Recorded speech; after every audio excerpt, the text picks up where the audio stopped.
ধরেন আমি তর্কের খাতে ধরে নিলাম যে আমরা পুরুষরা খারাপ, ধরেন তানভীর তারেক খারাপ, নাজমুল সাকিব খারাপ, এবং সে নিজের বউ বাচ্চা রেখে আরেকজনের কাছে গেল। আমার প্রশ্নটা হচ্ছে আপনার কাছে যে যেই নারীটা এই কাজ করলো, মানে পরকীয়া যুক্ত যে নারীটা, সে কেন এটা করে? শাকিব খানের আপকামিং সিনেমা রকস্টারে কিন্তু উনি আছেন, উনি একটা চরিত্রে আছেন, অভিনয় করছেন। ও তাই নাকি? জি, এবং টিজারও তাকে দেখা গেছে, টিজারও তিনি আছে, যখন তিনি বলেন যে রক স্টার, একজন বলেন না উনিই তিনি। নিশো আর কি মাঝখানে ঢুকছেন আর কি, হ্যাঁ প্রোগ্রাম শুরু একটু পরে আসছেন, ফাইন, খুব মজা লাগছে আমার দেখে। সবচেয়ে অবাক হলাম যখন নিশোকে পরিচয় করে দিচ্ছেন, কিবরিয়া ভাই নামটা বললেন যে আরফান নিশো, অবশ্য নামটা হচ্ছে আফরান নিশো।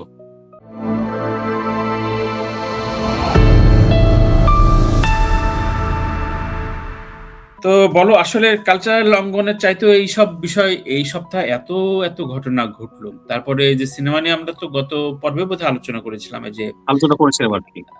কি যেন ভাই আমার না একটা ছোট্ট প্রশ্ন আছে আপনার কাছে, মানে আমি জানি না আপনি আপনার কি মনে হয়, এই যে ধরেন যখন এরকম পরকীয়ার ঘটনাগুলো বের হয় বা হচ্ছে ইদানিং কালে, আমরা যে প্যাটার্নটা দেখতে পাচ্ছি যে যারা বিবাহিত পুরুষ তারা অনেকে জড়িয়ে যাচ্ছেন, হ্যাঁ। তো আমি ধরেন আমি তর্কের খাতে ধরে নিলাম যে আমরা পুরুষরা খারাপ, ধরেন তানভীর তারেক খারাপ, নাজমুল সাকিব খারাপ, এবং সে নিজের বউ বাচ্চা রেখে আরেকজনের কাছে গেল। আমার প্রশ্নটা হচ্ছে আপনার কাছে যে যেই নারীটা এই কাজ করলো, মানে পরকীয়া যুক্ত যে নারীটা, সে কেন এটা করে? মানে তার তার সাইকোলজিটা কি আমি খুব বুঝতে চাই, যে আপনি একটা বিবাহিত পুরুষের প্রতি আপনার আকর্ষণ, এবং যার বউ বাচ্চা এই এখনো বর্তমান আছে, এমন না যে তারা ডিভোর্স হয়ে আলাদা হয়ে গেছে, মানে কি মনে হয় আপনার এটা কি, মানে আমি জিতে নিলাম যে বিবাহিত অবস্থা দেখ আমার কাছে আসছে, মানে এরকম কি কোনো তাড়না দেখাই দিলাম? কি মনে হয় আপনার? আমি ঠিক এই মনস্তত্ত্বটা নিয়ে কখনো মানে গবেষণা তো দূর, মানে আমার প্রশ্ন আসছে, আমি উত্তর পাচ্ছিলাম না, এই জন্য প্রশ্ন করলাম।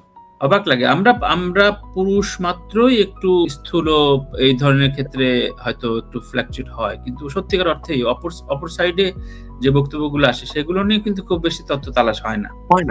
আবার করতে যাবা দেখবা, করতে গেলেই আচ্ছা এই যে আপনি ওমেন শেমিং করছেন, ছেলেদের পাড়ে দিচ্ছেন, কিন্তু সত্যিকার অর্থে ও কেন এভাবে মনস্তত্ত্বগুলো আমার কথা হচ্ছে সেটা। এনিওয়ে, এবং এদের আমি যদিও আমি অত চিনতাম না, আমি এটা আমার হয়তো মূর্খতা, এদের অত চিনতাম না, কিন্তু কয়েকটা পডকাস্ট দেখলাম, এরা বড় বড় তারকা, মানে কয়েকটা বিশাল বিশাল তাদের ইনকাম থেকে শুরু করে, এবং শুধু তাই না, কত বড় আমি বলি যে শাকিব খানের আপকামিং সিনেমা রকস্টারে কিন্তু উনি আছেন, উনি একটা চরিত্রে আছেন, অভিনয় করছেন। ও তাই নাকি? জি, এবং টিজারও তাকে দেখা গেছে, টিজারও তিনি আছে, যখন তিনি বলেন যে রক স্টার, একজন বলেন না উনিই তিনি। ও, তো একদিকে আবার মানে অন্যভাবে যদি দেখি সিনেমার প্রমোশন হয়ে গেছে আর কি। হ্যাঁ, মানে এখন ওই যে বলেন না প্রমোশনাল কি ব্যাড অর গুড, হ্যাঁ সেটাই, দুইটাই প্রমোশন, দুইটাই গুড, ব্যাড আর গুড যেটাই প্রমোশন।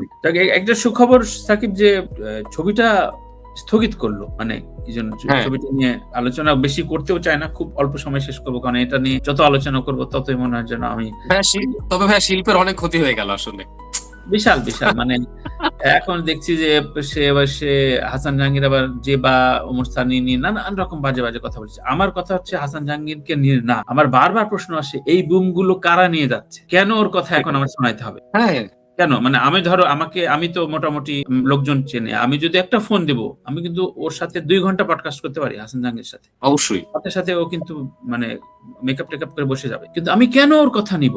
আমার কিন্তু তাতে কিছু ডলারও আসবে, কিন্তু কেন আমি ওর কথা নিব? আমার কথা হচ্ছে ওই সময় কার কথা নিবে, কার কথা নেওয়া যায় না, সমানে তাদের কথা এখন সে যে বা সম্পর্কে বাজে বাজে কথা বলছে, ওমর সানি সম্পর্কে বাজে, আমার কাছে অনেক তথ্য আছে, এসব কথা সমানে বলে বেড়াচ্ছে। আর আবার কোথাও যেন দেখলাম শাকিল খানের প্রথম ওয়াইফ তিনি এসেও নাকি দেখলাম যে মনে হয় এদেরকে নিয়ে কি কথাবার্তা বলতেছে, কোন এক ইউটিউব চ্যানেলে দেখলাম, আনবিলিভেবল।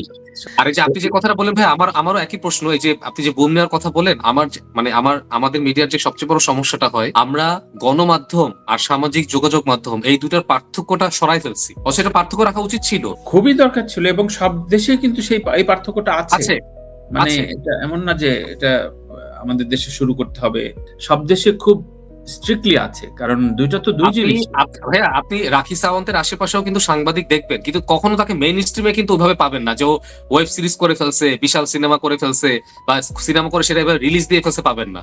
ওই জায়গা কিন্তু আবার ঠিকঠাক আছে, তারা আলাদা প্রজাতি এটা ধরে রাখে, উর্ফি জাভেদ, রাখি সাওয়ান্ত, ওটা আছে, ওরা জানে ওইটাই, মানে ওর দৌড় ইনস্টাগ্রাম পর্যন্ত ওই রিল পর্যন্ত ওইটাই, কিন্তু অথবা খুব বেশি হলেও যে অ্যামাজনে কোন একটা সিরিজে দেখলাম একটা অনেক ক্যামিও দিচ্ছে, এবং ওর রোলেই ও আসছে, ওকে অন্য কোনো রোল দেয় নাই, ওর রোলেই আসছে, ওই পর্যন্ত হাইয়েস্ট।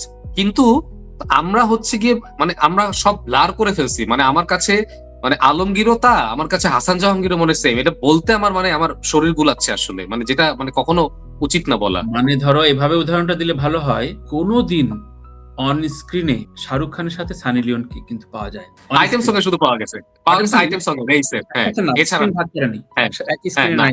নাই ওই ছবির আইটেম সঙ্গে আছে, ইয়েতে আছে। হ্যাঁ। আমির খান একটাতে নিয়েছিল, তাতে অনেক প্রশ্ন আসছিল আমার আবার কাছে। ভাইয়া আরেকটা, ভাইয়া এক্ষেত্রে ভাইয়া আরেকটা, sorry to interrupt, Sunny লিওনকে Anurag Kashyap তার সিনেমাতে নিয়েছেন, কিন্তু যে রোলে নিয়েছে সেটার জন্য কিন্তু তাকে অ্যাক্টিং ওয়ার্কশপ করিয়েছেন, এবং তার একটা নির্দিষ্ট ক্রাইটেরিয়া ছিল এরকম দেখতে, এবং সেটাই করেছেন। কিন্তু অনুরাগ কাশ্যপ কিন্তু সব সিনেমায় নাই। হ্যাঁ হ্যাঁ, আবার এই তর্কটা আনা যায়, ধরো সানি লিওন নিজেকে যেভাবে পর্নস্টার থেকে গ্রুমড আপ করছে, ট্রু মানে ট্রু ট্রু গত 10 বছর আগের প্রথম আসা সানি লিওন আর এটা, তার সাথে আবার True. এখনকার সানি লিওনের সাথে উর্ফি জাভেদ বা রাকি সাউন্ডকে মেলানো যাবে না। ও কিন্তু একটা একদমই। আর্টিস্টিক একটা জায়গায় ওকে নিয়ে নিঃসন্দেহে। যেতে চাইছে, এবং এটাকে অ্যাপ্রিসিয়েট করা উচিত। কিন্তু আমরা ট্রু। ধরো এখানে বলতে ইচ্ছা করছে যে, বললেই বলে যে আমরা নাকি সমালোচনার ডিব্বা নিয়ে, কিন্তু এগুলো নিয়ে কথা বলা উচিত। ধরো কি সিদ্দিকের এক্স ওয়াইফ হ্যাঁ। নিয়ে এটা, ভাই তুমি, আচ্ছা আমি জানি না, আমি কয়েকজন জিজ্ঞেস করলাম ও কি করে, মানে ওই মেয়েটা কি যেন, মারিয়া কি করে। মারিয়া মিম। হ্যাঁ, ও আমিও জানি মানে না, আমি কোনো কাজ দেখি নাই তার। আমি কাজ দেখি নাই। আমি সার্চ করি খালি সিদ্দিককে নিয়ে প্রশ্ন, ও কি করলো এইসব, এবং এতগুলা বুম। ভাই এই অ্যালার্জিক, এবং সিদ্দিকও কেবল জামিন পেয়ে বেরোলো, সাথে সাথে শুরু হয়ে গেল বয়ান। কি মানে সবাই। ঘটনা, তার এক বউ ছিল আর তার এক জামাই ছিল, এছাড়া ওদের আর কোনো প্রসঙ্গ নাই, এবং এদের কাজও জানি না। কিন্তু নিউজের কন্টেন্ট হিসেবে আমি শুধু নিউজ না, আমি ইউটিউবার গেলে সবচেয়ে আমি অবাক হই, আমি সেটাকে দোষের দিচ্ছি হ্যাঁ না, ইউটিউবার, হ্যাঁ। কিন্তু চ্যানেলে বোম কেন যাবে? আর আমার ভাইয়া সবচেয়ে আমার অবাক লাগে যে আমি মানে আরজে কিবরিয়া ভাইয়া শো ফলো করি, উনি যখন রেডিওতে আরজে ছিলেন তখন থেকে ওনার শো শুনতাম। আমি দেখলাম জেল থেকে বের হওয়ার পর সিদ্দিক ওই শোতে, মানে মানে তাহলে আর আমরা মানে কি আর একটা মানে না, আরজে কিবরিয়া খুবই, আমি অন রেকর্ড আজকে বলতে বাধ্য হচ্ছি, আমি অনেকদিন ধরে অবজার্ভ করি। আমি খুবই হতাশ হয়ে গেছি গত কয়েক মাসে। হ্যাঁ ট্রু।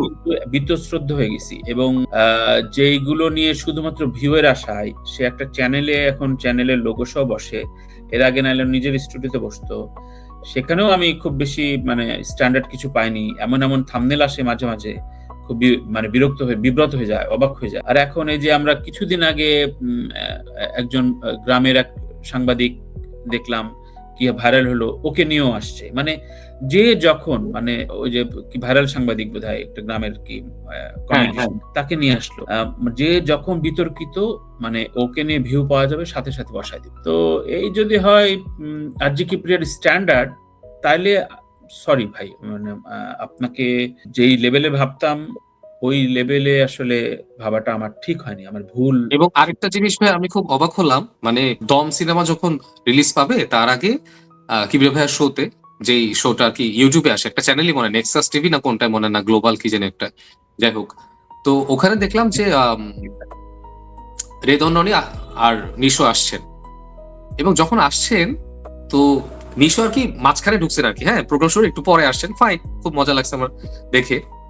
সবচেয়ে অবাক হলাম যখন নিশোকে পরিচয় করে দিচ্ছেন, কিবরিয়া ভাই নামটা বললেন যে আরফান নিশো, অবশ্য নামটা হচ্ছে আফরান নিশো।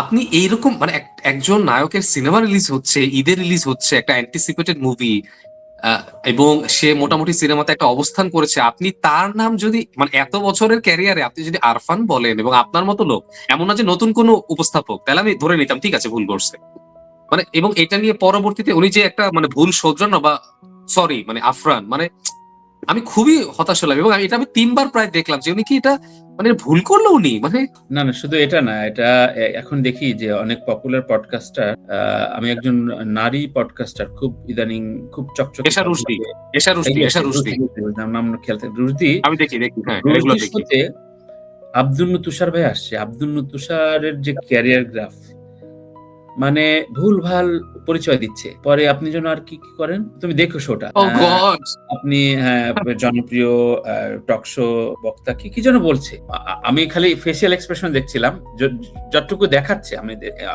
আরো তো নিশ্চয় রাশ ছিল, মানে তুষার বলছে আমি এইসব কারণে অনেক পপুলার। ধরো রুশদি তো এখন মোটামুটি দেখে, আমারও চোখে আসে, খুব সুন্দর সুন্দর করে কথা বলে, আবার এডিটিংটা খুব সুন্দর হয়। সুন্দর কিন্তু করে। জানবে না আব্দুল কাকে নিয়ে আসছে, তাকে স্টাডি মানে বসায় দিচ্ছে, স্ক্রিপ্ট আছে এবং স্ক্রিপ্ট দেখে, দেখে বলতেছে আচ্ছা এই করেন, এই করেন। আব্দুল নতুন স্যারকে যদি এভাবে মানে বলা হয়, আমি অবাক হয়ে গেলাম এবং এগুলো এলাও করব কেন? আমাকে যদি বলে আমি সাথে, সাথে কাট দিব। তুমি মুখস্থ করো। মুখস্থ করে তারপরে হ্যাঁ, বলো। এটাই মানে এখন এগুলো এখনকার একটা নতুন নিয়ম হইছে। জানো কিনা জানি না। কোন একটু ভুল হলে ওটা আর কাটে না। মানে শুট করতেছে তো, ভুল হ্যাঁ, হলে এই এটা দিয়ে দে, এটাই তো খাবে। এটাই খাবে। এটা রেখে দেই। ধরো আমরা একটা পর্বে আমার ফোন আসছিল না? হ্যাঁ, হ্যাঁ, তো হ্যাঁ, লাইভ সেশন গেছিল বলে ওটা চলে গেছিল। হ্যাঁ, হ্যাঁ, কিন্তু আমি সেটাই। আমার এডিটরকে বলছি কিন্তু এটা কেটে দাও। হ্যাঁ, তাই এখানে কিছু ভুল-টুল হইলে ওটা আর কাটে না, ওটা রেখে দেয়। রেখে দিলে মানুষজন ভিউ বাড়ে। মানে ভিউটা আমাদের এমন খাইছে মানে এটা কল্পনার বাইরে। যাই হোক একটা একজন হ্যাঁ, আ ভিউটাকে তো অস্বীকার করছি না আমিও। সমস্যাটা হচ্ছে ভিউটাকে স্ট্যান্ডার্ড বানিয়ে ফেলছি। এটাতে আমার আপত্তি। ভিউকে অস্বীকার করছি না। না অস্বীকার ভিউ করা আসলে অবশ্যই আমারও ভাল লাগে। ভিউ একদম, আসলে একদম। আমারও ভাল লাগে। কিন্তু হ্যাঁ, আমি যেটাতে আমি এফোর্ট দিচ্ছি, আপনি সেটা নিয়ে কথা না বলে আপনি বলতেছেন যে, ওই যে আপনি যেখানে বাঁকা হয়ে কথা বলছিলেন, ওই যে কাঁধ বাঁকা করে পুষ্পার মতো ওইটা ভাই ভালো হইছে খুব। Right, right. তখন আমি খুব হতভম্ব হয়ে যাই।